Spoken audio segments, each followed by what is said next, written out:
अतीक अहमद के बेटे असद का एनकाउंटर हो गया। आपको बताएं कि झांसी में अतीक अहमद के बेटे असद का एनकाउंटर किया गया और एनकाउंटर में शूटर गुलाम भी ढेर। प्रयागराज कांड से जुड़ी ये बड़ी खबर आपको बता रहे हैं। आपको बताएं कि अतीक अहमद के बेटे असद का एनकाउंटर कर दिया गया है। लगातार 1 महीने से ज्यादा का वक्त हो गया था। पुलिस धरपकड़ तेज कर रही थी, लेकिन आज बड़ी कामयाबी हासिल हुई है और आज एसटीएफ को बड़ी कामयाबी मिली है। यूपी एसटीएफ ने असद का एनकाउंटर किया है।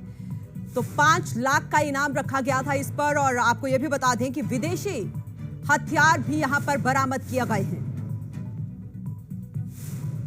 प्रयागराज कांड से जुड़ी ये बड़ी खबर आपको बता रहे हैं। आपको बताएं कि लगातार पुलिस जो थी शूटर के पीछे थी और अतीक अहमद के बेटे के पीछे थी। लगातार छापेमारी की जा रही थी, लेकिन पुलिस का भी यह कहना है कि जगह जगह छापेमारी की जा रही थी, लेकिन आज बड़ी कामयाबी मिली है।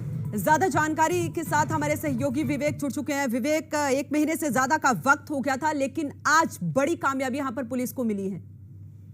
जी बिल्कुल, जिस तरह से झांसी में इनकाउंटर कर दिया गया अतीक अहमद के बेटे असद का, दोनों के वंचित के 5-5 लाख रुपए में उमेश पाल की हत्या के बाद लगातार प्रयागराज पुलिस दबिश दे रही थी, लेकिन आरोपी फरार थे। लेकिन झांसी में उस वक्त इनकाउंटर किया गया जब लखनऊ में तमाम बैठकें की गई कि जल्द से जल्द जिस तरह से योगी सरकार की जीरो टॉलरेंस नीति चल रही है माफियाओं के विरुद्ध, उसके तहत कहीं ना कहीं धरपकड़ चल रहा था, जिसको लेकर कई लोग ऐसे थे जिनको नामजद थे और साथ ही उनको एसटीएफ ने पूछताछ के लिए भी उठाया था। उसके बाद कल दबिश दी गई, जिसके बाद मुठभेड़ हुई और साथ ही आज अतीक अहमद के बेटे और असद का एनकाउंटर कर दिया गया और साथ ही यूपी एसटीएफ के जो तमाम बड़े अधिकारी थे उनकी देखरेख में ये ऑपरेशन कर चलाया गया और साथ ही एसटीएफ के दौरान विदेशी जो बंदूकें थी वो मिली और साथ ही बदले में उन्होंने भी फायरिंग की, जिससे कि यूपी एसटीएफ में कई लोग घायल होने की सूचना मिली। लेकिन एनकाउंटर के दौरान असद अहमद और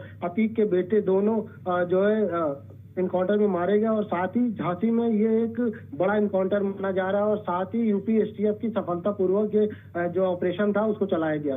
जी विवेक, का और जानकारी चाहेंगे क्योंकि असद और उसके साथ एक शूटर गुलाम इस एनकाउंटर में ढेर हुए, लेकिन जो एक और शूटर था, क्योंकि जब उमेश पाल हत्याकांड हुआ था उस समय 2 शूटर थे, तो क्या दूसरे शूटर का पता चल पाया है?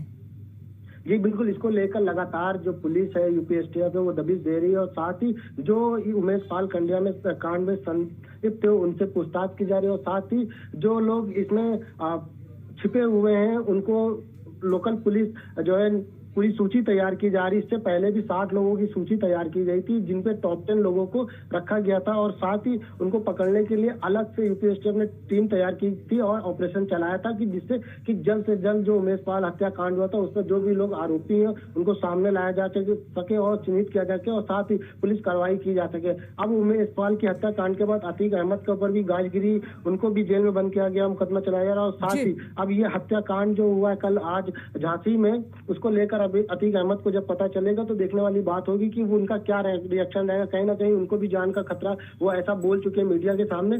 तो कहीं ना कहीं ये जो ऑपरेशन चलाया गया था झांसी में, उसको लेकर अब सफलतापूर्वक यूपी एसटीएफ को सफलता मिली और साथ ही इसके कयास लगाए जा रहे थे कि इस आने वाले जो लोग और हैं इसमें हत्याकांड में शामिल थे उन पर भी कहीं ना कहीं एसटीएफ पूरी तरह से धरपकड़ करेगी और साथ ही अगर जरूरत पड़ी तो और भी आगे इनकाउंटर देखने को मिलेंगे। विवेक, क्योंकि लगातार पुलिस एसटीएफ की टीम ये कह रही थी कि मात्र कुछ सेकंड का या कुछ मिनट का फर्क पड़ रहा था, हम लगातार ये कोशिश कर रहे थे कि उन्हें गिरफ्तार किया जाए, लेकिन लोकेशन कैसी ट्रेस की गई झांसी? क्योंकि अगर बात करें जब प्रयागराज हत्याकांड हुआ था उस समय ये वहीं पे थे, लोकेशन कैसे ट्रेस की गई?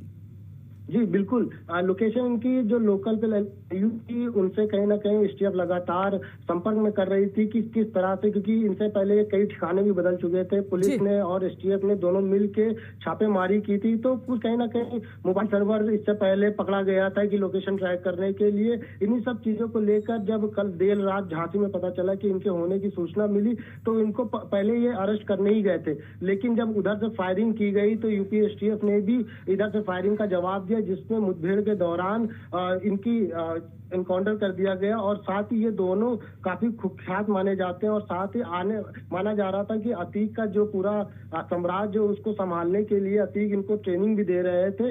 इसको लेकर भी कार्रवाई की गई है। साथ ही जो लोग इस मामले में सम्मिलित थे उन पर कड़ी से कड़ी कार्रवाई की जाएगी। जी। और विवेक एक और जानकारी चाहेंगे, क्योंकि अब इनका एनकाउंटर हो चुका है, लेकिन जिस ठिकाने पर ये रह रहे थे पुलिस को वहां से क्या क्या बरामद हुआ है? जी बिल्कुल, जिस ठिकाने पे वहां पर रह रहे थे वहां से विदेशी तमंचे और साथ में कुछ डॉक्यूमेंट्स भी मिले हैं, क्योंकि ये नकली पासपोर्ट भी मिले हैं। कहीं ना कहीं ये बाहर भागने की तैयारी कर रहे थे, क्योंकि इनको मालूम था कि अगर ये बाहर भागेंगे नहीं तो यूपी में जिस तरह से पूरी जीरो टॉलरेंस नीति के तहत योगी सरकार में एक प्रक्रिया चलाई जा रही थी एसटीएफ की और पुलिस की, तो कहीं ना कहीं इन पर दबिश दबाई जा रही थी। और जो इनके लोग शामिल थे इनको पहले ही सूचना दी जा रही थी कि लोकल लोग भी इनके साथ सम्मिलित थे कि पुलिस जब इनको पकड़ने जाती थी या एसटीएफ के लोग इनको पकड़ने जाते थे तो इनको इनके लोकल इंटेलिजेंस से लोगों को पता चल जाता था कि पुलिस आ रही, तो इसकी वजह से ये फरार हो जाते थे। कई ठिकाने इन्होंने बदले, जिसके बाद कल अचानक से देर रात में एसटीएफ के ऑपरेशन के दौरान इनकी करंट लोकेशन पता चली, जिसके बाद धर पकड़ के दौरान आज झांसी में इनका एनकाउंटर किया गया। जी, और क्योंकि अगर बात करेंगे हम अतीक अहमद की, आज अतीक अहमद और उसके भाई अशरफ की भी पेशी होनी है, और लगातार अतीक अहमद भी यही कह रहा था कि हो सकता है मुझे सिक्योरिटी दी जाए क्योंकि मेरा भी एनकाउंटर किया जा सकता है। अब ये खबर क्या वहां तक पहुंच गई है? जी बिल्कुल, जिस तरह से अतीक अहमद का बेटे का एनकाउंटर हुआ है तो कहीं ना कहीं जेल में भी इनके ऐसे खुफिया लोग होते हैं जो इनको सूचनाएं देने का काम करते हैं। तो कहीं ना कहीं अतीक अहमद भी इससे पहले जब पेशी के दौरान लाया जा रहा था कोर्ट में, तो उन्होंने भी मीडिया के सामने अपना बयान रखा था कि मुझे डर लग रहा है कि मेरा भी इनकाउंटर कहीं पुलिस के द्वारा किया ना जाए या मेरी भी गाड़ी पलटा दी ना जाए, इसी वजह से मुझे रोड के बाई रोड लाया जा रहा है कोर्ट। तो कहीं ना कहीं अतीक के मन में भी एक डर था, और साथ ही उनको ये पता था कि अब उमेश हत्यापाल के कांड के दौरान जो लोग भी सम्मिलित थे उनके ऊपर यूपी एसटीएफ कार्रवाई जरूर करेगी, लेकिन ये इन्हें नहीं पता था कि इनका बेटा इस तरह से मुठभेड़ के दौरान मारा जाएगा। लेकिन जब आज यूपी एसटीएफ के दौरान इनका बेटा मुठभेड़ में मारा गया है तो कहीं ना कहीं अतीक अहमद को एक बड़ी चोट मिली है। अब ये देखने वाली बात होगी क्या अतीक अहमद जेल के अंदर रह के क्या इनकी प्रतिक्रिया रहेगी, इनकी भी पेशी होनी है। साथ ही जो तमाम जो इस उमेश पाल हत्याकांड में शामिल लोग हैं वो भी अब सामने, क्योंकि उमेश पाल हत्याकांड से जुड़े हुए तमाम राज ये जानते थे और पुलिस लगातार ये कह रही थी कि हमारी यही कोशिश है कि इन सभी को जिंदा पकड़ा जाए ताकि और कहां इनका गिरोह काम करता है उस पर भी हम काम कर सके। लेकिन आज जब इन्होंने एसटीएफ को चैलेंज किया उसके बाद एसटीएफ को भी वापसी में फायरिंग करनी पड़ी और उस दौरान ये एनकाउंटर हो गया। जी बिल्कुल।